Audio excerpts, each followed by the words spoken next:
लेते हैं श्वास तेरी कृपा से तनु तनु। बखान क्या करूं मैं राखों के ढेर का, चपटी बबूत में है खजाना कुबेर का।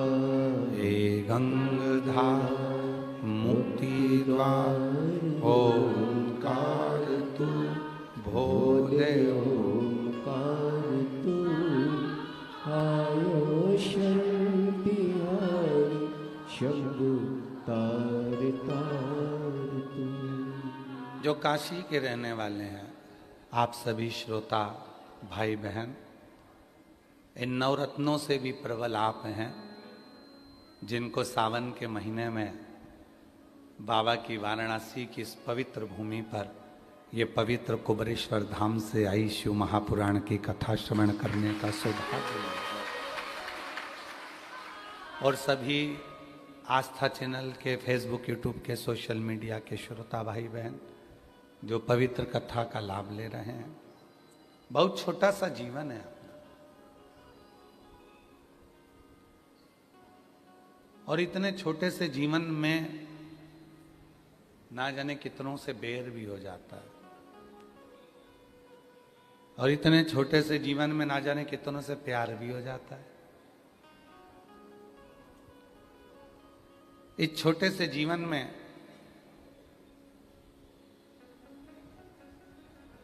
गुस्सा भी आ जाता है, पछतावा भी होता है,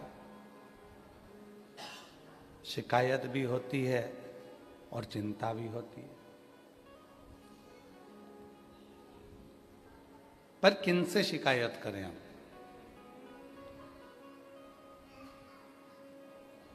हम किसको अपना दुखड़ा रोएं? कोई कह रहा था कि भगवान की मूर्ति सनातन धर्म में पत्थर की होती है, और तुम पत्थर की मूर्ति के आगे जाकर रोते हो, तो क्या पत्थर की मूर्ति तुम्हारी बात सुनती है? हम उनसे कहना चाहते हैं, भले मूर्ति पत्थर की है पर किसी के आगे जाके कहती तो नहीं है। मूर्ति भले पत्थर की है पर किसी के आगे जाकर कहती तो नहीं है। इंसान के आगे जाकर दुखड़ा रोएंगे, इंसान के आगे जाकर अपनी बात कहेंगे तो वो 4 जगह में कहेगा, पर भगवान के आगे जाकर दुखड़ा रोएंगे तो वो किसी से नहीं कहेगा, केवल सुनेगा वो, केवल सुने। और कितना सुनता है वो, कितना श्रवण करता है वो। कल एक कथा चल रही थी वाराणसी की कि बाबा माँ जगतजननी अम्बा जगदम्बा ने विजया सखी का साथ लेकर भ्रमण किया, और उस भ्रमण में देखा कि दुनिया सब दुखी है, संसार में कोई सुखी नहीं है। तुम्हें जितने संसार के संत महात्मा जोगी सन्यासी तपस्वी साधक उपासक, जितने सेठ सेठानी, जितने दुनिया के करोड़पति अरबपति, दुनिया के वैभवपति, जितना दुनिया का गरीब आदमी, दुनिया का मीडियम आदमी, दुनिया के बच्चे, दुनिया के बुढ़े, जितने भी तुम्हें नजर आ रहे हैं, संसार में कोई सुखी नहीं है, कोई। ये व्यर्थ की बात है कि हम सुखी हैं, ये व्यर्थ की बात है कि मैं सुखी हूं, व्यर्थ है। कोई सुखी नहीं।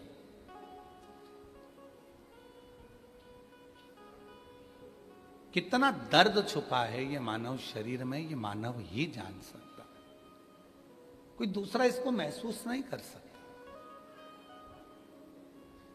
कोई इसको जान नहीं सकता। मेरी जीजियों, मेरे जीजाओं,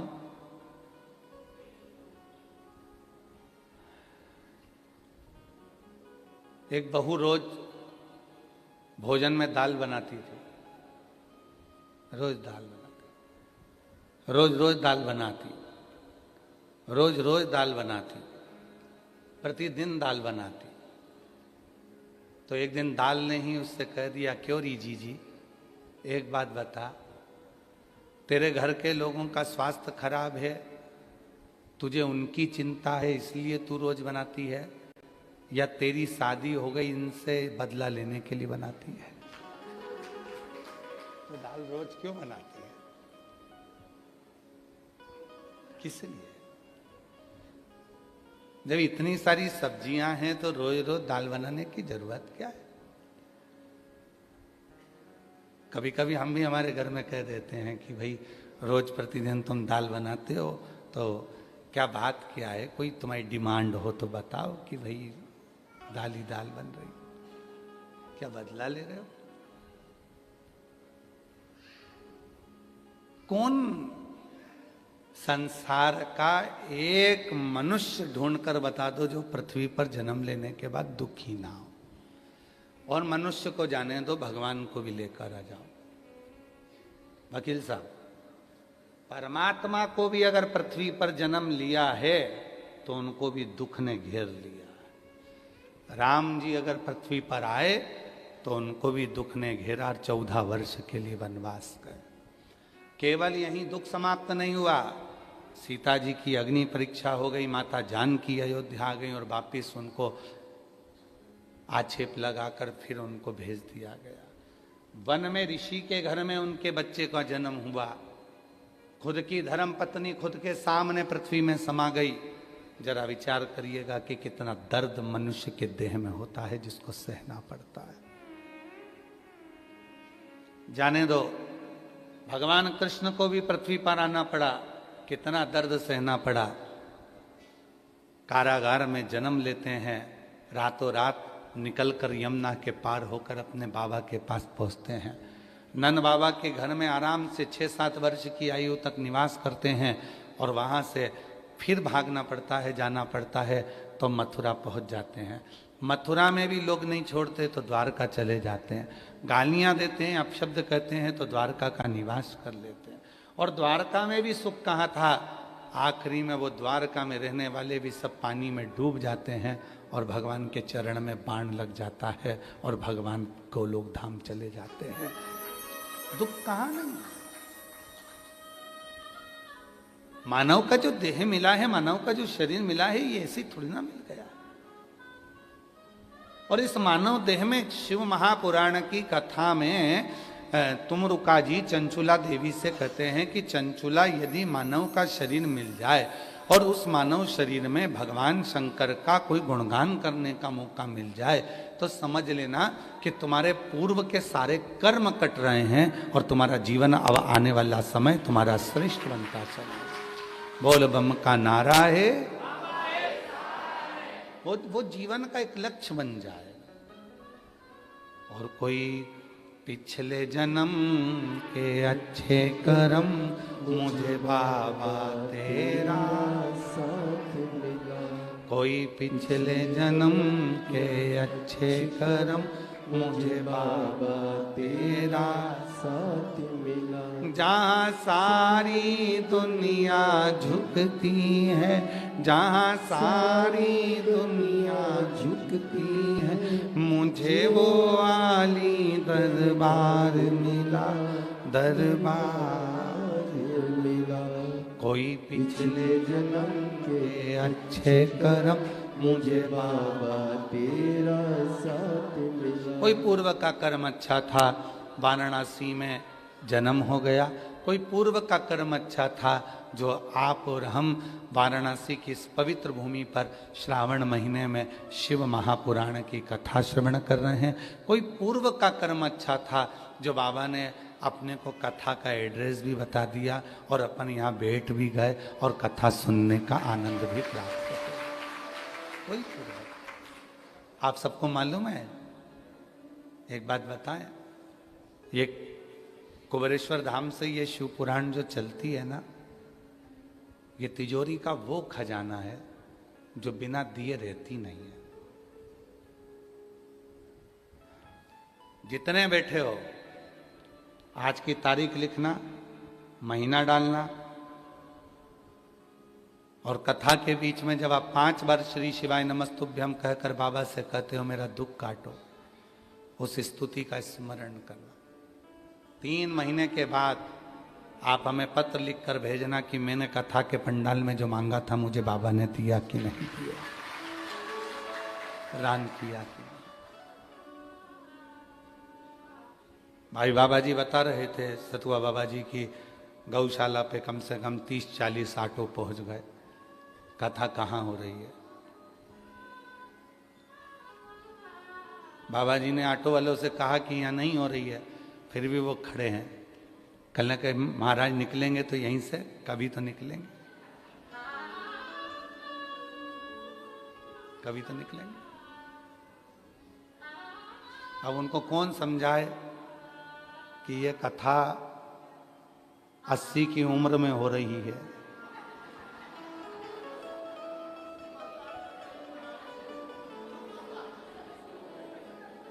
अब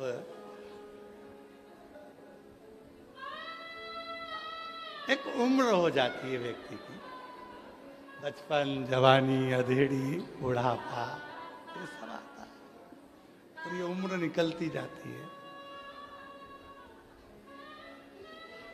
तुम मुझे छुपा ना पाओगे, शिव कहते हैं।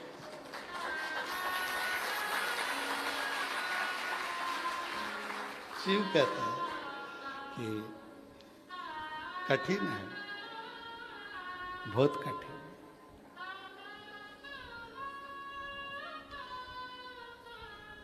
हमें कथा याद आ रही है, बहुत पुरानी है परंतु स्मरण में आ रही है।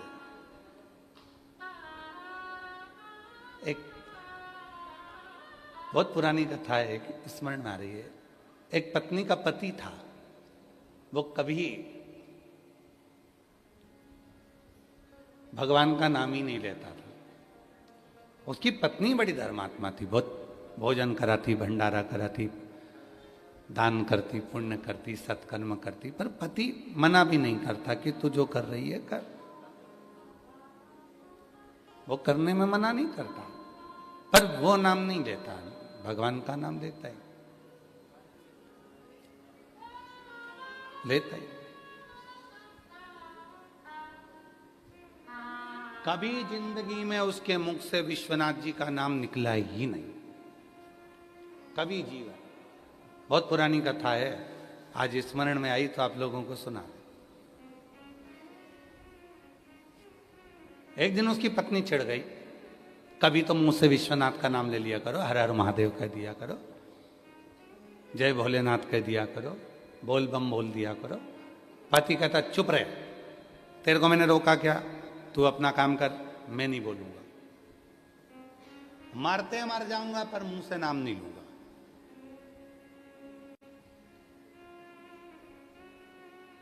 नहीं लिया।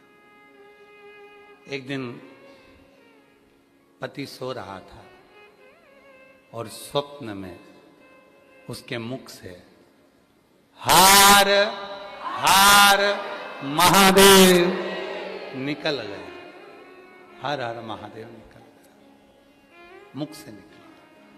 पत्नी ने सवेरे पूरे गांव को निमंत्रण दे दिया, पूरे गांव को निमंत्रण, संत साधु ब्राह्मण सब आए, भंडारा चालू हो गया। पति ने पूछा क्यों ये आज भंडारा इतना बड़ा किस लिए है? कहा मैं रोज विश्वनाथ जी से कहती थी कि तुम्हारे मुख से एक बार भगवान का नाम निकल जाए, और आज रात्रि को स्वप्न में तुम्हारे मुख से हर हर महादेव निकल गया।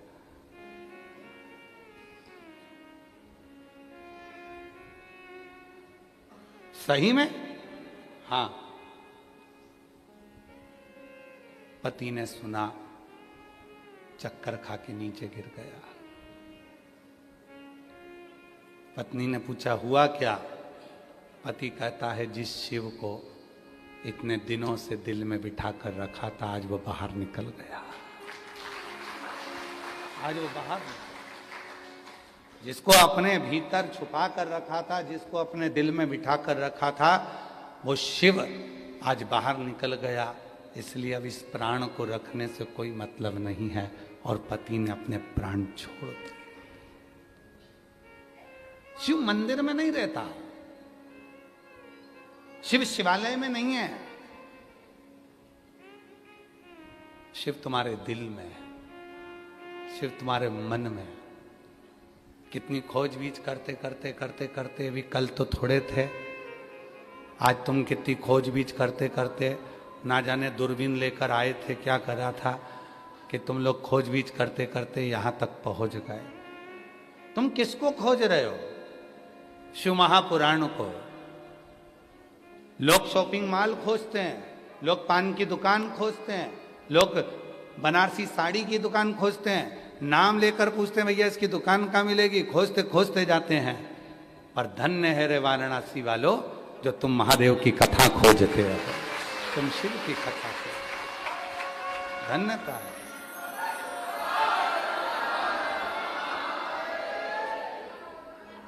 हमको लगता है तुम सतुआ बाबा की सब पार्टी वाले हो।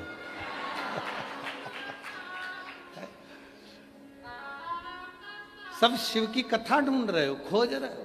अभी इससे बढ़कर प्यार क्या हो सकता है तुम्हारा? जरा विचार करिए कि तुम किसको खोजने निकले हो, किसको?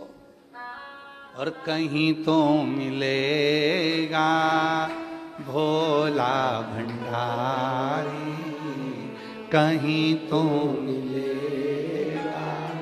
भोला भंडारी, कभी तो सुनेगा भोला भंडारी, कभी तो सुनेगा भोला भंडारी, कहीं तो मिलेगा भोला भंडारी, कहीं तो मिलेगा भोला भंडारी, कभी तो सुनेगा भोला भंडारी। शिव कथा कर रही है, भगवान शंकर की पवित्र कथा कर रही है। पार्वती मैया विजया जी के साथ में भ्रमण पर निकली हैं, सबको दुखी देख रही हैं, सब कष्ट में हैं, कोई सुखी नजर ही नहीं आ रहा। संसार में इतना रोग, इतनी बीमारी फैल गई है कि जिन बीमारियों के नाम तक लोगों ने नहीं सुने थे, ऐसी ऐसी बीमारी संसार में आ गई। और उस बीमारी का कोई हल भी नहीं निकल रहा, कोई हल नहीं।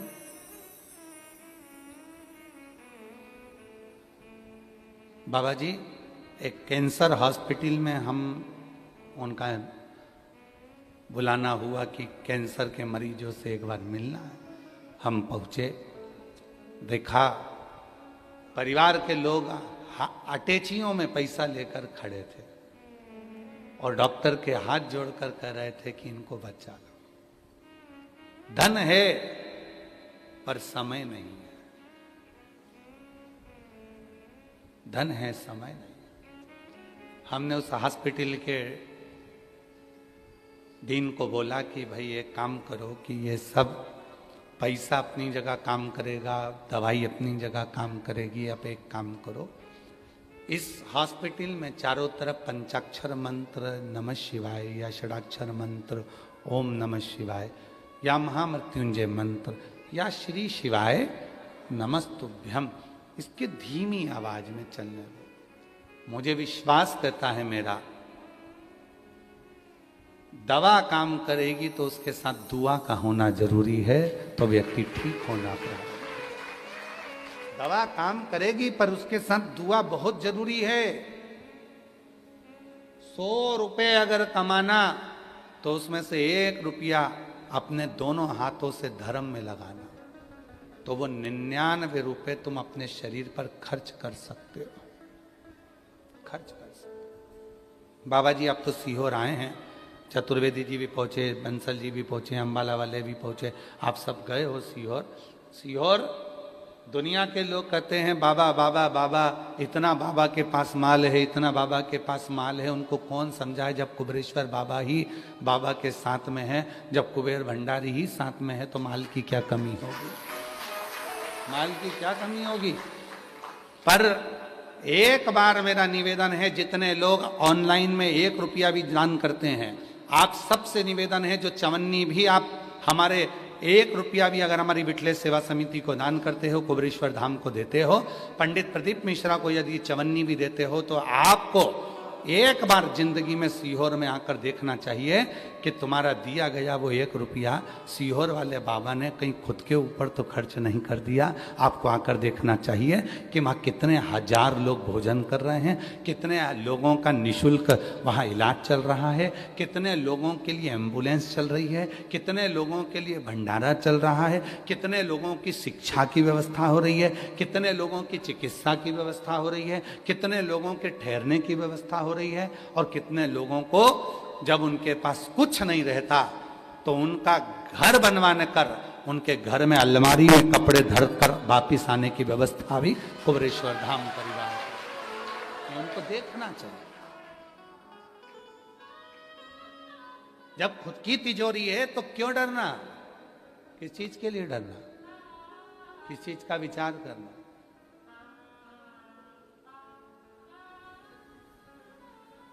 और आप सबसे निवेदन है, आपने अगर चवन्नी भी दी है ना तो आपको आना चाहिए, एक बार कुबेरेश्वर धाम जरूर आकर देखो, अपनी आंखों से देखोगे तो मालूम पड़ेगा तुमको कि वहां क्या है, क्यों लाखों लोग वहां कुबेरेश्वर धाम पर जाते हैं, क्यों लोग कांवड़ भरने के लिए जाते हैं, लोग क्यों पहुंचते हैं। और निवेदन है कभी जिंदगी में बन सके तो एक बार कुबेरेश्वर धाम की कावड़ भी भर कर देखना। वो हाथ में केवल पानी के 2 लोटे नहीं रहेंगे, तुम्हारे हाथ में केवल वो डंडा नहीं रहेगा, वो बांबू नहीं रहेगा, वो 2 लोटा जो तुम बांध कर माँ सीवन का जल लेकर कुबेरेश्वर धाम जा रहे हो, वो केवल जल नहीं होगा, तुम्हारे जीवन का सबसे बड़ा सुख होगा, तुम्हारे जीवन का सबसे बड़ा होगा। कोई साधारण नहीं।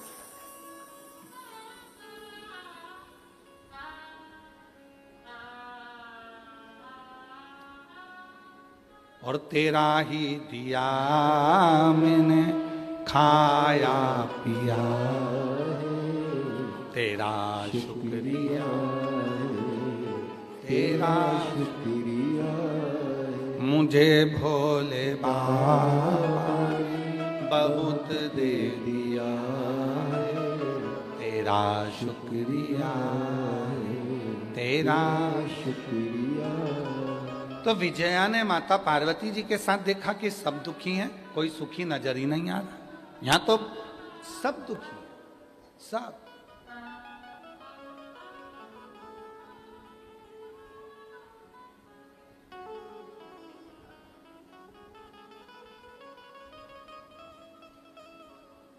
एक पति पत्नी अपने बच्चे को लेकर मिलने के लिए आए। तो यही इनकी कथा है, जहां पहले कथा करके गए उत्तर प्रदेश में, कहां? बलिया, बलिया में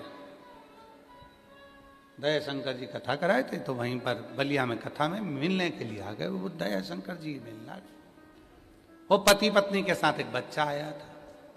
अब देखो दुख, दुख किसको कहते? बच्चा आया। माता पिता से पूछा तुम ठीक हो? हमारी आदत है हम सबसे पूछते बढ़िया हो? हाँ हाँ बहुत बढ़िया। हमने बच्चे से भी पूछ लिया तुम बढ़िया हो? काय के बढ़िया। हम पापा से इतने दिन से कह रहे हैं मम्मी बदल दो।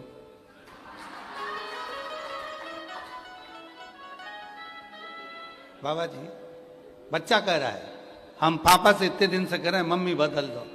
हमने कहा मम्मी से क्या प्रॉब्लम है? खूब कूटती है।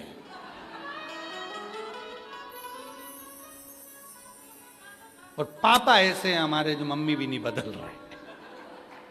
हमने उस बच्चे की बात सुनकर इतनी प्रसन्नता होकर हमने कहा बेटा तू भी दुखी है, तू भी दुखी है। दुख किसको नहीं है? किसको? किसके अंदर?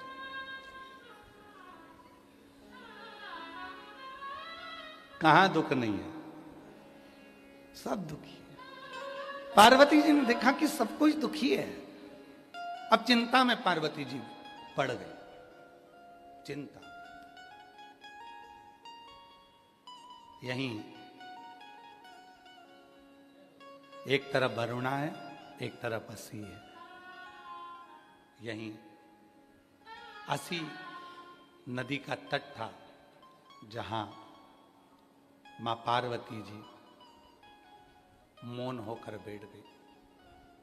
मौन होकर। एकदम चुप, मौन। ये दोनों जो नदियां हैं ना, वरुणा और असी, और जिसके बीच में बसी है वाराणसी, ये कोई साधारण नदियां नहीं है। जिनके बीच में मेरा महादेव आकर बैठा है, ये वरुणा और असी दोनों नदियों के मध्य में ये वाराणसी जो बसा हुआ है, ये दोनों नदियां कोई साधारण नहीं है। गंगा में जो बल है, मां गंगा की आराधना और साधना में जो बल है, वही वरुणा और असी में भी बल है।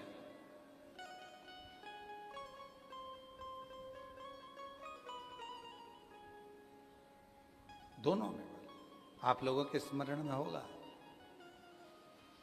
गणेश जी महाराज ने जब जिद करी थी माता पार्वती जी के सम्मुख में, और जिद करते करते अमोद प्रमोद भगवान गणेश जी के पोते, गणेश जी के लड़के का नाम क्या है? जम के बोलो। शुभ और लाभ।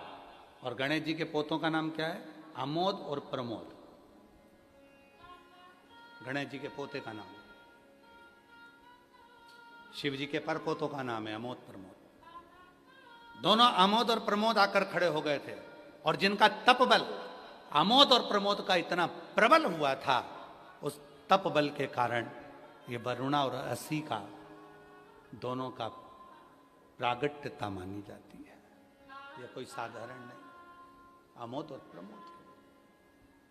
असी नदी के पवित्र तट पर मां बैठ गई। और आपको मालूम होगा, मां पार्वती, जैसे शिव जी का नाम यहां पर काशी विश्वनाथ पड़ा, वाराणसी में भगवान शिव को विश्वनाथ कहते हैं। आसी नदी के तट पर बैठकर मां पार्वती जी जब बहुत चिंता में डूब गई, और बहुत चिंता व्यापी। आप लोग तो काशी के हो तो आप लोगों को ज्यादा ज्ञान होगा, हम तो इतना नहीं जानते, पर जो हमारे शास्त्रों ने हमको दिया वो हमने आपको बताया। पर हमसे ज्यादा आप वाराणसी के निवासी इस बात को जानते होंगे कि असी नदी के तट पर मां पार्वती जी भगवान शिव के लिए बैठ गई कि ये सब इतने दुखी हैं, संसार का मनुष्य इतना दुखी है, तो मौन होकर बैठ गई। और तब असी नदी के तट पर बैठकर मां पार्वती जी ने गहन चिंतन किया, और इतना चिंतन किया कि पार्वती जी के तन के जो वस्त्र थे वो भी गल चुके थे। तो वृक्ष के पत्तों को पहन लिया, वृक्ष के फूलों को अपना श्रृंगार बना लिया, पर वहां से वो गई नहीं। और जब गई नहीं, तब माता पार्वती जी का नाम हो गया अरण्यानी। क्या नाम पड़ा? अरण्यानी। अरण्यानी माता पार्वती जी का नाम पड़ा। लोग उनको अरुण्या भी कहते हैं। अरुण अरण्यानी माता पार्वती का नाम हो गया। बैठी चिंता में बैठी, बहुत देख रही है, सब दुखी है, कोई सुखी नहीं है, सब संसार सागर का हर मानव दुखी है। इसीलिए शिव महापुराण की कथा कहती है, देवी जी का एक स्वरूप अरण्यानी, जो आज भी भारत की भूमि पर कई मंदिर हैं माता के, उसमें एक प्रसिद्ध मंदिर है काशी बिहार में। बिहार के भोजपुर में मां अरण्या का मंदिर है, अरण्यानी माता का, अरण्या देवी का, बिहार के भोजपुर में। जो अस्सी घाट पर बैठकर महाराज आसी नदी के तट पर जो माता देवी ने, माता ने जो तप साधना करी अस्सी में, वो तप साधना का कि ये सब दुखी क्यों है। और इसीलिए आज भी नियम है महाराज, आज भी नियम है, अगर बहुत दुखी मनुष्य होता है, बहुत तकलीफ में होता है, बहुत कष्टप्रद होता है,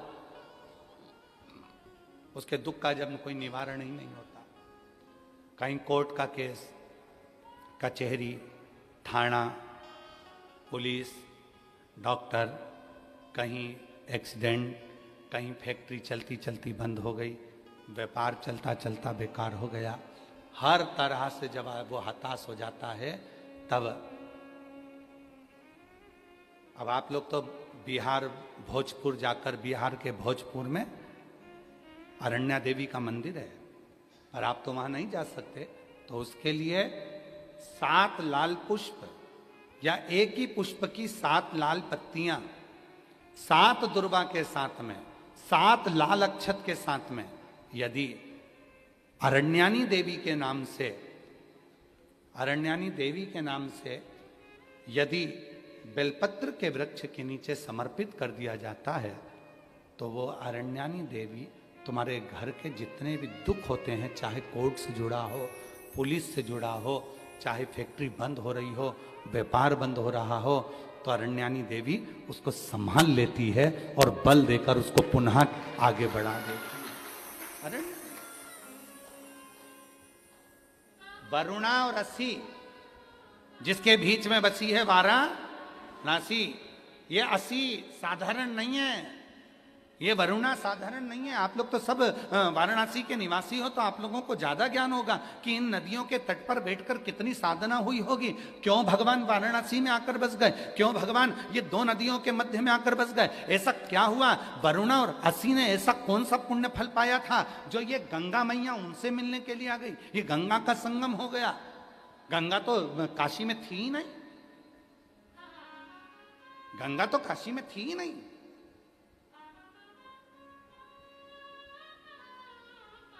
कौन लेकर आया इनको? कौन? ये वरुणा और असी ने ऐसा कौन सा पुण्य कर दिया था जो गंगा को लेकर यहां आ गई? कौन सा अंतरी अनसुईया ने तब कर दिया था जो अनसुईया जी के कहने पर गंगा यहां पहुंच गई? कौन सा तप शनि महाराज ने कर लिया था जो गंगा जी यहां पहुंच गई? सप्त तप की, कल सप्त केशव की बात, पंच केशव की बात चल रही थी, आज सप्त तप की बात है। शनि महाराज का तप, आंतरी अनसुईया का तप, वरुणा का तप, असी का तप, भृगु का तप, कितने तप है यहां। और उस तप के बल पर कोई गंगा ऐसे ही नहीं आई है। गंगा का तो सीधा सीधा रूट था, गंगा सीधी जा रही थी, पर काशी के लिए मुड़ी, फिर चली, काशी के लिए मुड़ी फिर चली। क्यों आई है? कभी विचार करना, वाराणसी में निवास करने वाले कभी विचार करें कि गंगा मैया को लेकर आने वाला, गंगा मैया को यहाँ स्थापित करने वाला, गंगा मैया किसके कहने पर क्यों आई, किस तप के बल पर, किस साधना के बल पर, किस भाव से यहाँ पहुंच गई? कभी विचार करिए। असी के तट पर कौन सी देवी है? जम के बोलो, अरण्यानी देवी। जम के बोलो, अरण्यानी देवी। और बहुत ध्यान देना महाराज, जिस नारी के गर्भाशय में अगर गट्ठान हो जाए, बच्चा दानी में कोई प्रॉब्लम हो जाए और गर्भाशय में डॉक्टर बोले कि इसका बड़ा ऑपरेशन कराना पड़ेगा, या गर्भाशय में कोई तकलीफ ज़्यादा ही हो गई है, या किसी रूप में पुरुष या स्त्री या बच्चे या बड़ों के उधर नाभि से नीचे हर्निया से जुड़ी हुई कोई प्रॉब्लम हो गई है, तो भी अरण्यानी देवी का स्मरण करने से, यहाँ तक यदि गर्भाशय की प्रॉब्लम है या पुरुष या स्त्री में हर्निया से जुड़ी हुई भी कोई प्रॉब्लम है, तो थोड़ा ध्यान देंगे।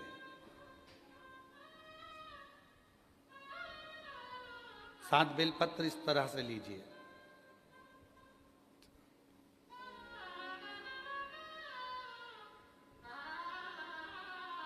ये 7 बेलपत्र लीजिए। एक हाथ में जल, परंतु उस जल का जो लोटा होता है, उस जल के लोटे में मुख होता है, ठीक है? तो उस जल को हमें मुख वाले लोटे में ना लेकर उसको या तो पंच पात्र वाले पात्र में ले ले, या फिर खुले हुए बर्तन में जिसका मुख खुला हो। कटोरी है, कटोरी का मुख नहीं बंधा होता, प्लेट का मुख नहीं बंधा होता, लोटे का मुख बंधा होता है। लोटा का मुख ऊपर से बंधा होता, मतलब बंधा मतलब लोटा ऐसा आगे जाके सक्रिण हो जाता है, नीचे से चौड़ा हो जाता है। खुला हुआ प्लेट ले ले, कटोरी ले ले। और जिसको भी बच्चा दानी में कोई प्रॉब्लम है, बड़े ऑपरेशन का डॉक्टर बोल रहा है, कोई गर्भाशय में प्रॉब्लम हो गई, कोई हर्निया से जुड़ी हुई प्रॉब्लम हो गई, तो अरण्यानी देवी का नाम लेकर 7 बेलपत्र को आगे रखकर शिवजी पर उस जल को 7 बार भले 2-2 बूंद चढ़े चाहे 4-4 बूंद चढ़े, वो 7 बार अरण्यानी देवी का नाम लेकर यदि वो जल चढ़ाया जाता है, 7 बेलपत्र को वापस लाया जाता है, उठाया हुआ जल नंदी के पास बैठकर आचमन किया जाता है और एक एक बेलपत्र को 7 दिन तक रोज एक एक खाया जाता है। उसके 12 दिन के बाद आप जांच करा लो, आपकी हर्निया में और आपके बच्चादानी में कोई प्रॉब्लम नजर नहीं, कहीं ना कहीं बाबा कृपा करे। और अगर आती भी है तो डॉक्टर का साथ में दवाइयाँ भी लेना है, इलाज भी कराना है। हमने एक बात पहले भी कही थी, डॉक्टर शिव का एक रूप है। ये नहीं कि हम ये कर रहे हैं तो डॉक्टर की दवा ना लें, डॉक्टर की भी दवा लें, डॉक्टर को शिव मानकर, पर उसके साथ में मां अरण्यानी देवी का स्मरण भी कर। कल बाबा जी कह रहे थे कि एक बेलपत्र में वो औषधि है, और बाबा जी जब से लोगों ने बेलपत्र खाना चालू करी, रुद्राक्ष का पानी पीना चालू करा, तब से रिसर्च सेंटरों में रिसर्च हो रहा है कि इस बेलपत्र में ऐसा क्या है, रुद्राक्ष में ऐसा क्या है कि रुद्राक्ष के जल से लोग ठीक हो जाते, बेलपत्र के सेवन से। फिर से बोलो एक बार, कौन सी देवी है? अरण्यानी देवी। और अगर इस देवी का दर्शन करना है तो कहां जाना पड़ेगा अपने को? बिहार के भोजपुर में अरण्या देवी का मंदिर है। कौन से कपड़े पहनती है माता? वृक्ष के पत्तों के। कौन से वस्त्र धारण करती है माता? वृक्ष की छालों के। माता कौन सा आभूषण पहनती है? वृक्ष के फूल के, पुष्प के। अरण्य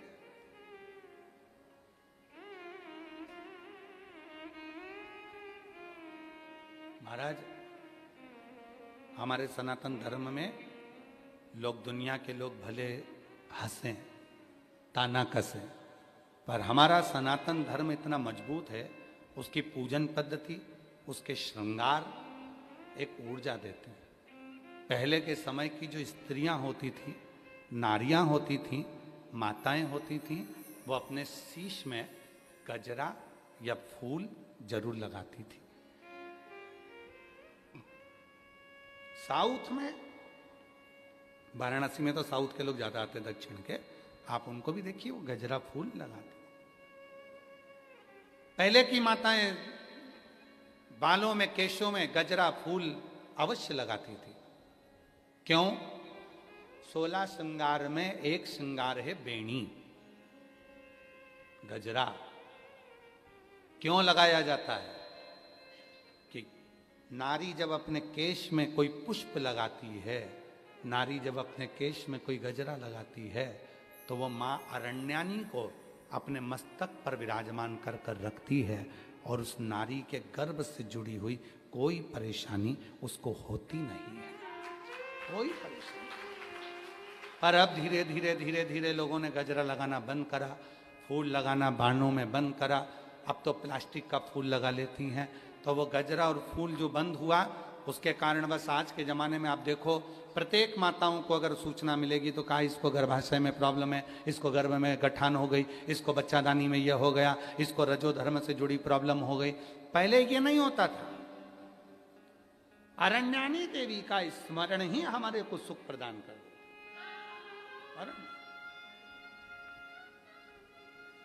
और यहां तक कहेंगे महाराज, शिव महापुराण के कथा के अंतर्गत अगर कभी मौका मिले तो गीता प्रेस गोरखपुर की देवी भागवत लेकर आओ, और देवी भागवत में मां अरण्यानी का चरित्र पढ़ो। और देवी भागवत में मां अरण्यानी का चरित्र पढ़ोगे तो क्या मिलेगा आपको?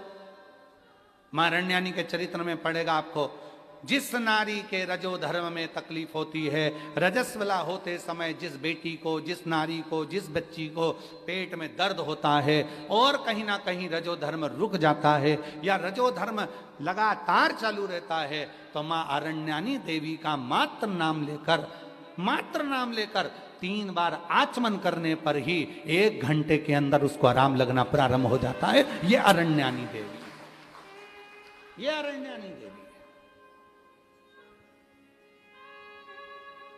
ये कोई साधारण है क्या? हमारे धर्म शास्त्रों में, हमारे तीर्थों में, हमारे धर्म शास्त्रों में बहुत बहुत देवताओं, इसको पहचाना नहीं लोगों ने। और आप लोग तो सब वाराणसी के हो, आप लोगों को तो ये कथा बहुत याद होगी कि माँ अरण्यानी तुम्हारे ही वाराणसी की 80 नदी के तट पर माता ने तप किया था। इसी तट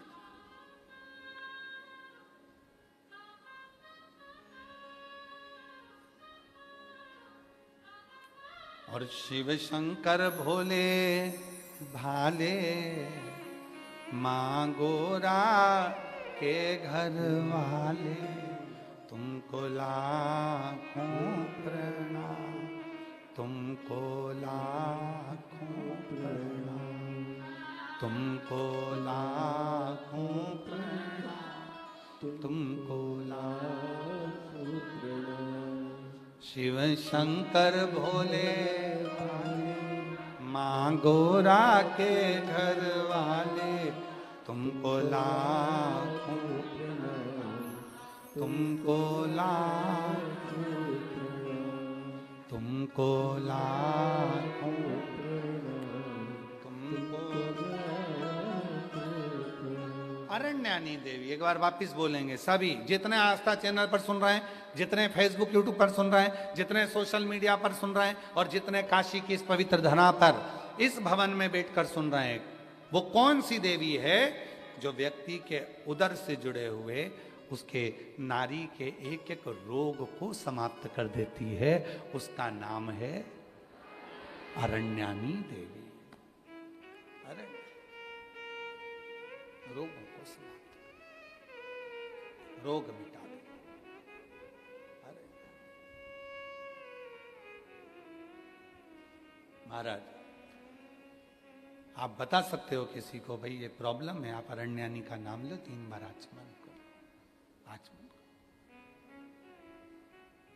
विजय ने कहा मां पार्वती जी से कि ये तो सब दुखी हैं, और पार्वती जी बैठ गई तब साधना में, उठती नहीं है, कपड़े गल गए। कितना तप करा होगा माता पार्वती जी ने, जरा विचार करिए कि वस्त्र तक गल गए। पत्ते का श्रृंगार किया, फूलों का श्रृंगार किया है मां पार्वती, पत्र पुष्प का। तब मेरे बाबा भोलेनाथ कैलाश से आ गए। सबसे पहले अगर मेरे भोलेनाथ आए तो पार्वती के पास आए।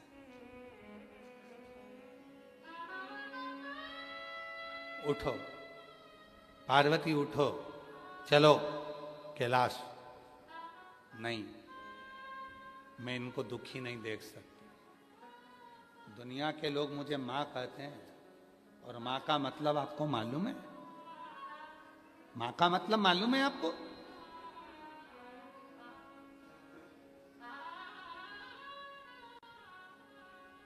सब अपने कमरे में दरवाजा बंद कर कर सोते हैं, पर बूढ़ी माँ अपना दरवाजा खोल कर सोती है। ना जाने मेरे कौन से बच्चे को मेरी कब जरूरत पड़ जाए और मुझे निकल कर जाना पड़े। मैं मां हूं, कैसे दुखी देख सकती हूं मैं दुखी नहीं देख सकती। आप मुझे वर दो, ये सब दुखों से मुक्त हो। शिव जी ने कहा नहीं हो सकता। क्यों कर्म भोगते हैं ये? बाबा भोलेनाथ जी ने कहा ये पूर्व का कर्म है जो मनुष्य को भोगना पड़ रहा है, ये आज का कर्म नहीं है, पूर्व का। तो पूर्व का कर्म क्यों भोगा जाए? शिव जी ने कहा देखो, हॉस्पिटल में अगर कोई एडमिट होता है, वहां उसको बॉटल चढ़ती है, गोली मिलती है, इंजेक्शन लगता है, सिस्टर नर्स ध्यान रखती है, पर जब उसकी छुट्टी होती है तो उसको एक थैली में बहुत सारी दवाइयां रख कर दी जाती है और कहा जाता है घर जाके खाना। ये सुबह, ये दोपहर, ये शाम को खाना। बोलो बोलो जी, बोलो, सही है कि गलत है? हॉस्पिटल से छुट्टी होती है तो दवाई देके भेजते कि नहीं भेजते? जम के तो बोलो, भेजते हैं ना? क्या कहकर भेजते हैं कि अब तुम डॉक्टर से कह दो, डॉक्टर साहब मेरी इतनी सारी दवाई खा ली, हॉस्पिटल में बॉटल चढ़ा ली, इंजेक्शन लग गया, आराम कर ली, अब घर के लिए मत दो। डॉक्टर कहेगा नहीं, ये तो ले जाना पड़े। बोलो बोलो, सही है कि गलत? दवाई देकर भेजा जाता। बस शिव जी ने कहा, पार्वती, मनुष्य अपने कर्म का भोग भले भोग लेता है, फिर भी मनुष्य देह में उसको कर्म भोगने के लिए मृत्यु लोक में भेजा जाता है, जिससे वो अपने पूर्व के कर्म को थोड़ा थोड़ा भोगता रहता है और भगवान का भजन भी करता रहता है। भोगना, ये तो बिजली के बिल की तरह है।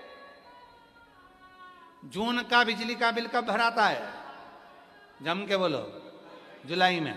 जुलाई का बिजली का बिल कब भराएगा? अगस्त में। उसी तरह तुम आज कर कर जाओगे, कल भोगोगे। पहले कर कर आए हो तो आज भोग रहे हो। पूर्व में जो तुमने अच्छा किया तो बाबा विश्वनाथ ने तुमको, दुनिया के लोग भीड़ में आते हैं, कीचड़ में आते हैं, धूप में आते हैं, बारिश में आते हैं, अपना खुद बिछाते हैं, खुद ओढ़ते हैं, खुद खाते हैं, खुद सोते हैं। इधर से ये धकाता है, उधर से वो धकाता है। तुम्हारा पूर्व का कोई कर्म अच्छा था जो बाबा विश्वनाथ एसी के हाल में तुमको कथा सुनवा रहा है।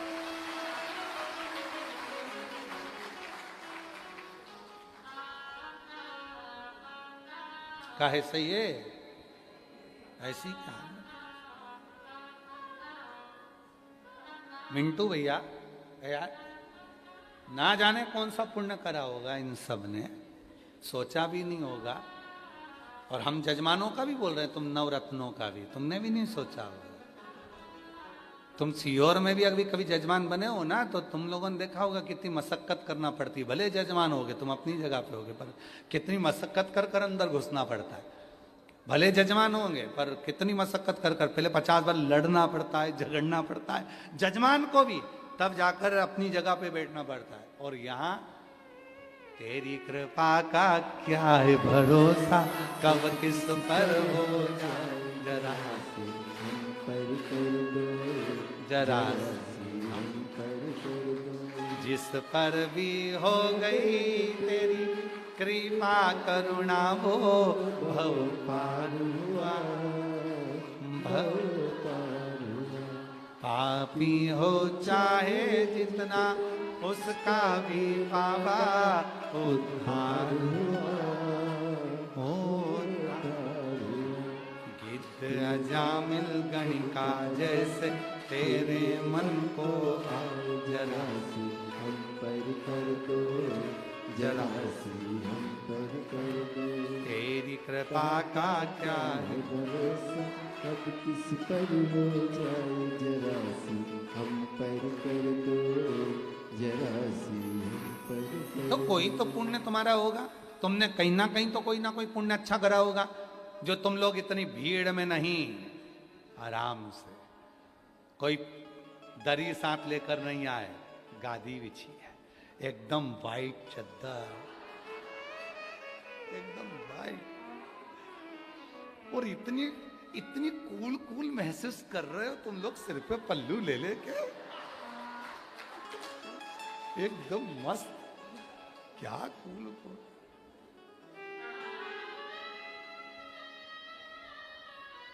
और कई कई तो सोचने में लगे हैं सीहोर वाला ही है कि और किसी को पकड़ ला है, तो वही बाबा रे बाबा शिव है। अच्छा, तुम लोगों को देख के थोड़ी जलन हमको भी होती है, ईमानदारी से बोल रहे हैं। तुम सब काशी वालों को देखता हूं ना, तो थोड़ी जलन बहुत होती है। और जलन इस बात की होती है कि तुमने कौन सा पुण्य करा होगा जो मेरे भोलेनाथ ने तुमको काशी का निवास दिया होगा।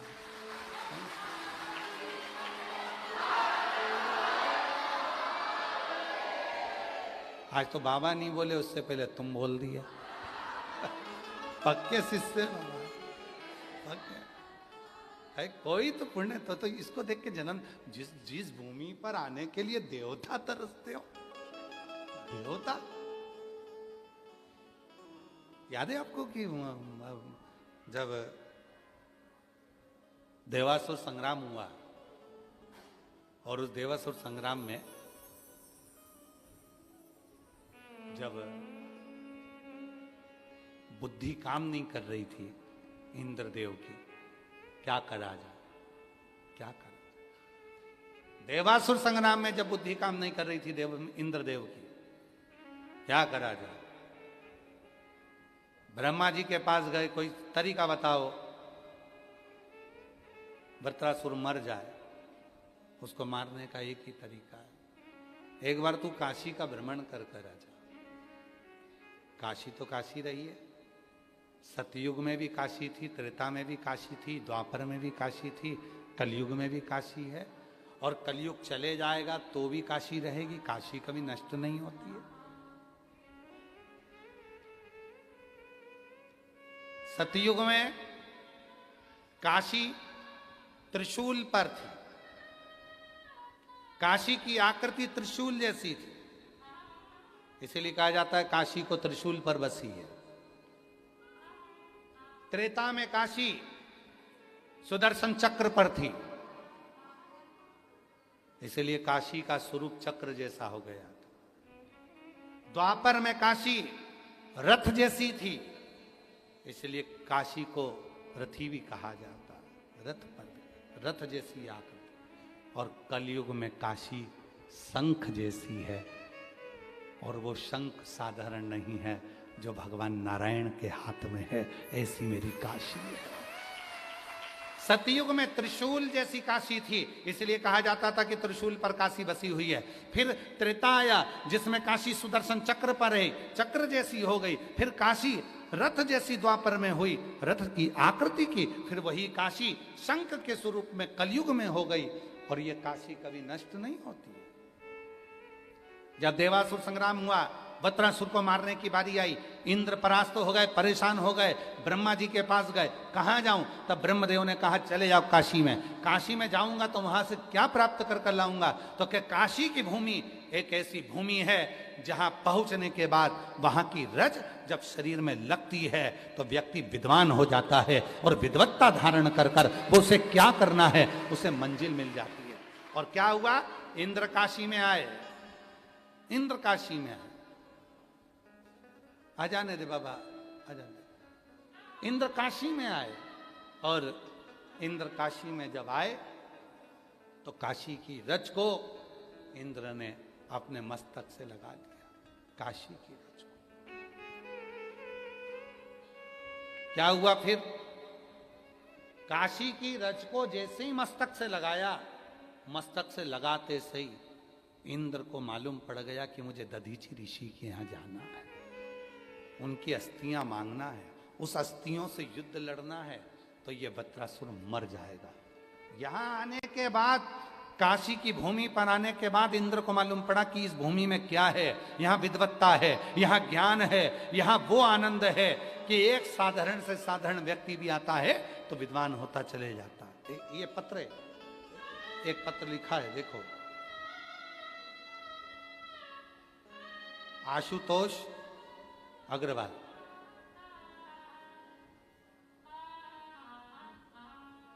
साधु था। गुरुजी, बाबा ने मुझे क्या दिया मैं क्या कहूं, बस यही कहूंगा कि मेरे सब हमेशा शिव जी मेरे साथ, हमेशा शिव जी रहते हैं। पत्र को आप लोग आस्था चैनल पर पढ़ सकते हैं। गुरुजी, मेरा नाम आशुतोष अग्रवाल, उषा अग्रवाल। बाबा ने मुझे क्या दिया है मैं क्या कहूं, बस मैं कहूं कि मेरे साथ हमेशा शिव जी रहते हैं। मैं गुरुजी झारखंड का निवासी था, और मैं बचपन से शिव जी के मंदिर जाया करता था। आपकी कथा जब से सुनी तब से शिव तो दिल में बैठ गया। अब ऐसा लगने लगा कि शिव के सिवा कोई नहीं है, और मेरे दुख में मेरा शिव काम आएगा। हमने झारखंड छोड़ा, बाबा का नाम लेकर, आपकी कथा पर भरोसा कर कर हम लोग काशी आ गए। वहाँ हमारा बिजनेस नहीं था, काम नहीं था, हम लोग यहाँ आ गए। सोचा यहाँ आने के बाद भी मैं क्या करूँगा, थोड़े ही दिन हुए हैं मेरे यहाँ आए। आपकी कथा सतुआ बाबा जी के आश्रम में चल रही थी। बाबा जी उस कथा को आयोजित किए, यजमान परिवार आयोजित किए। प्रथम बार आपकी कथा मैंने काशी में ही सतुआ बाबा जी के यहाँ सुनी। और हम तो नए नए आए थे, बाबा से क्या कहते, पर जितनी महिला वहाँ आई थी वो सब बोल रही थी, ये सीहोर वाला बाबा आता है, कथा करता है, इसकी कथा में जो मांगो वो मिलता है।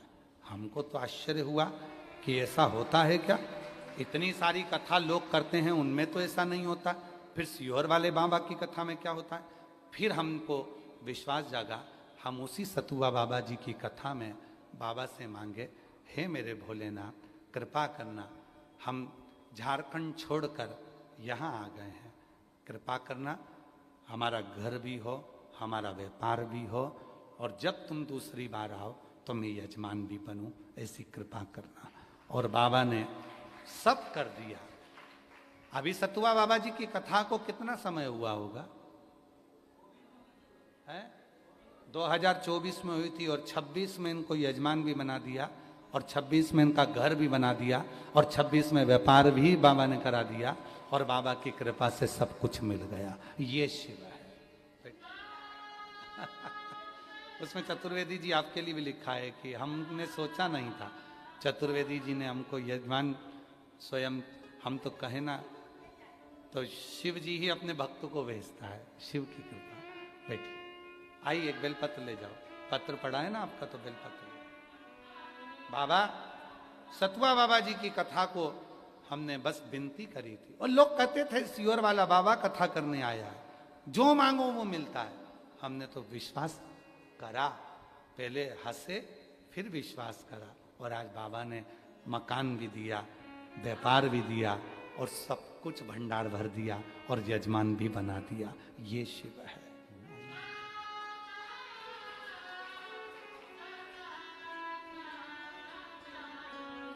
जो दिल से मांगोगे वो दिल से दे देगा, जो दिल से मांगोगे। बता रहे हैं बाबा जी की कथा सुनने के बाद में, पहले यहाँ आते ही बाबा ने ऐसी कृपा करी कि विवाह भी हुआ, मकान भी हुआ, व्यापार भी हुआ, और बाबा की कृपा से यजमान भी बन गए। मेरा भोला भंडारी है, मेरा भोला भंडारी है, खाली झोली भर देगा। मेरा भोला भंडारी है, खाली झोली भर देगा। जो दिल